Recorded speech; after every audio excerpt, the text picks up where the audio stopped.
with China are clearly on the rise.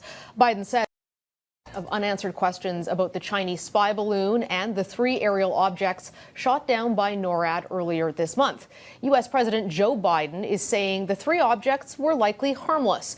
But between the spy balloon and scrambled fighter jets, tensions with China are clearly on the rise. Biden says his message to Beijing is clear.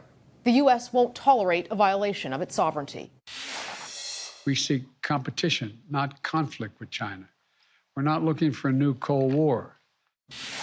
Joining me now to talk about Canada's response is former Conservative Defence Minister Peter MacKay. Peter, thank you for coming on.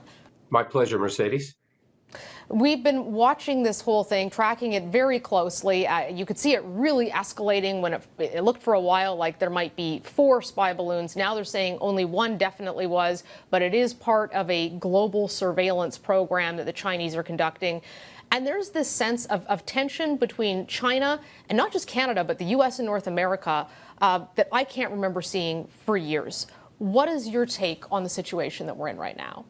Well, I think you're right. There was a moment in time, probably last week, where it seemed surreal that there were, numerous of these platforms, observation platforms, as they were being described. Some saying UFO. It looks more and more like the evidence will bear out that it was one, and then others that coincidentally had entered North American airspace. What made it a bit difficult to interpret was they were all different sizes, different locations at different altitudes. And NORAD, of course, is tasked first and foremost with protecting the skies over North America, the continent. It's a shared responsibility, Canada, US. So one can understand reasonably why they took them down in a militaristic sense. They took them down with Sidewinder missiles.